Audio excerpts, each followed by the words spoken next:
Students, आज हम class 10th की एक्सरसाइज 5.2 का क्वेश्चन नंबर 9 करने जा रहे हैं। क्वेश्चन क्या है देखिए, if the third and nine terms of an AP are 4 and -8 respectively, which term of AP is 0। Okay, काफ़ी अच्छा क्वेश्चन है, इसको हम ध्यान से करेंगे इसको। और चलो शुरू करते हैं इसको स्टार्ट करते हैं। Okay, solution. तो क्वेश्चन क्या है, एक बार फिर इसको रीड करते हैं। If the third term and nine term of AP is are 4, यानी थर्ड टर्म, इसका तो थर्ड टर्म 4 है एंड नाइन टर्म इसका क्या है -8। तो according to the question it is given that a third is equal to 4. Okay, also this can be written as a third is equal to a plus 2d. Okay, a plus 2d is equal to 4. This is the equation number 1.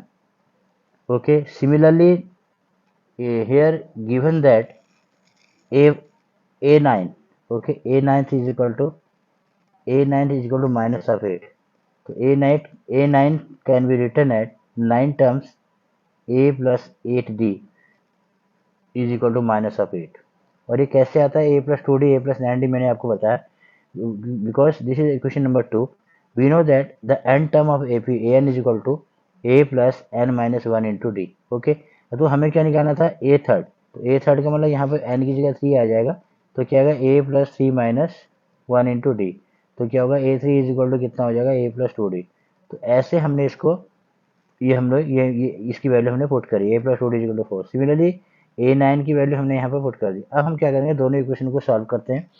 Solve करके के बाद हम इसकी जो value है उसको निकालेंगे, ए और डी फाइंड करेंगे इससे। तो now the equation number 1 subtract. हम सेकंड इक्वेशन को फर्स्ट इक्वेशन से हम सेकंड को सब्ट्रैक्ट करते हैं, अप्लाई करते हैं कि, तो फर्स्ट इक्वेशन है, इसमें सेकंड इक्वेशन को सब्ट्रैक्ट करेंगे। सब्ट्रैक्ट करेंगे तो क्या होगा, देखो यहाँ पर लिख लेते हैं, इसको अलग से लिख लेते हैं। चलिए, ऐसे इसमें दिक्कत आ रही है, अप्लाइंग, ठीक है, इसमें अप्लाई कर रहे हैं हम लोग। पहली इक्वेशन क्या थी हमारे पास, a plus 2d is equal to 4, और the second equation is a plus 8d is equal to minus of 8। Okay, on subtracting, जैसे हम सब्ट्रैक्ट करेंगे इसको तो क्या होगा, sign will be change, minus हो जाएगा, माइनस ये भी माइनस हो जाएगा, और इसका साइन चेंज, ये प्लस हो जाएगा, माइनस ये विल बी कैंसिल। तो इसकी वैल्यू कितनी आ रही है, देखो 2d, ये क्या है 2d minus 8d is equal to minus of 6d। ठीक है, माइनस का 60 हो जाएगा, क्योंकि जब हम फर्स्ट में से सेकंड इक्वेशन जब किसी में से सब्ट्रैक्ट करते हैं तो sign will be change, sign change हो जाते हैं, ये माइनस का तो प्लस हो गया, तो ये दोनों ऐड हो जाएंगे, तो 8 प्लस 4 कितना हो जाएगा, 12, प्लस का 12। And this show that d is equal to 12 by minus of 6, ये कैंसिल हो गया, 6 टू जाए, तो this implies that d is equal to minus of 2। तो d की वैल्यू हमें फाइंड होगी। ठीक है, तो अब हम क्या करेंगे, a की वैल्यू हम यहाँ पर फाइंड करेंगे। d हमको मिल चुका है, a कैसे मिलेगा, now putting the value of a। Okay, now putting the value of a, sorry, now putting the value of d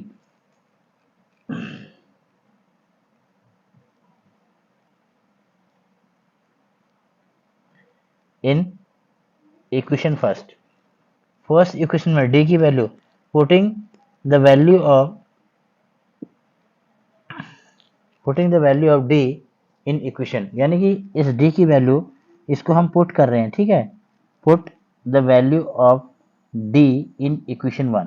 मैंने इक्वेशन, ये फर्स्ट इक्वेशन में इसको पुट करेंगे, d की वैल्यू यहाँ पर पुट करते हैं पहली इक्वेशन में। ये क्या होगा, a plus 2 into minus 2 is equal to 4।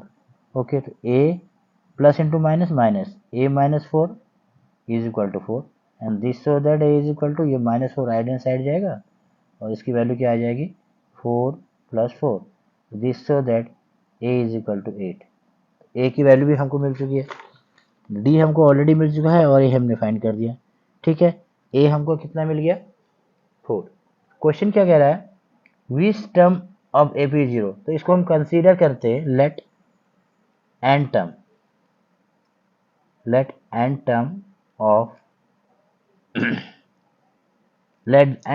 A P, ठीक है, let n term of A P is 0। हमने एन टर्म को 0 ले लिया, तो इस कहने का मतलब है, हम कैसे लिखते हैं, ए एन हमने 0 ले लिया, राइट।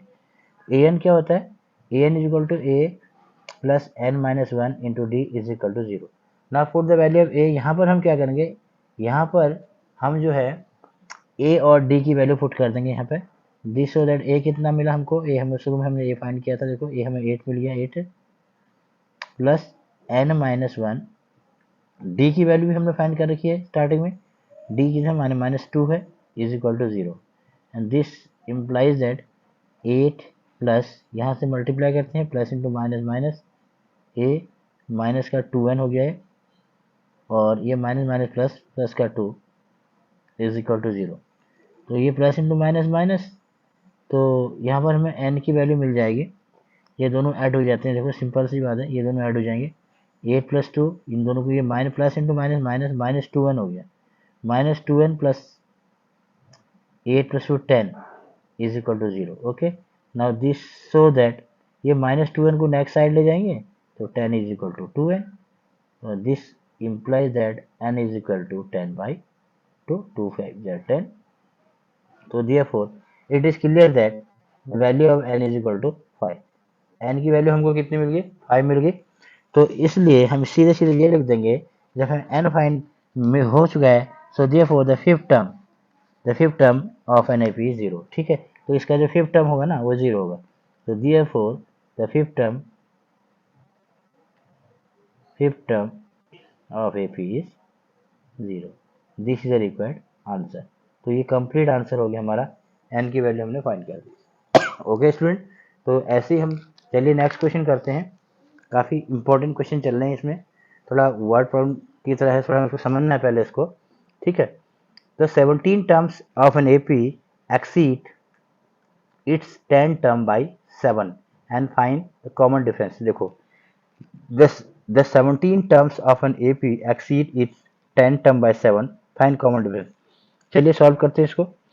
हमको क्या देखा है, 17 टर्म्स. देखो according to question it is given that A17, ठीक है, the 17 term of AP is, ठीक है, एक्सीड 10 टर्म बाय 7, यानी कि 8 है प्लस 7. ठीक है, इसकी जो वैल्यू है ये 8n से 7 एक्सीड हो रहा है, यानी बढ़ रहा है. तो एक कंडीशन ये दी है. दूसरा हमको d is equal to find करना है, कॉमन डिफरेंस, सर्वांतर, हिंदी में बोलते हैं सर्वांतर, d की वैल्यू हमें फाइंड करनी है. चलिए सॉल्व करते हैं. A10 को इधर ले लेते हैं, A17 minus A10 is equal to 7.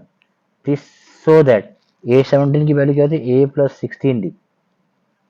16d minus इसकी वैल्यू क्या होती है, a plus 9d is equal to 7. ठीक है, अब इसको अप्लाई करते हैं. a प्लस, देखो 16d माइनस a हो जाएगा ये, और माइनस प्लस माइनस 9d हो जाएगा इज इक्वल टू 7. देखो ये plus minus will be cancel, तो क्या बचता है 16d. Okay, 16d minus 9d is equal to 7.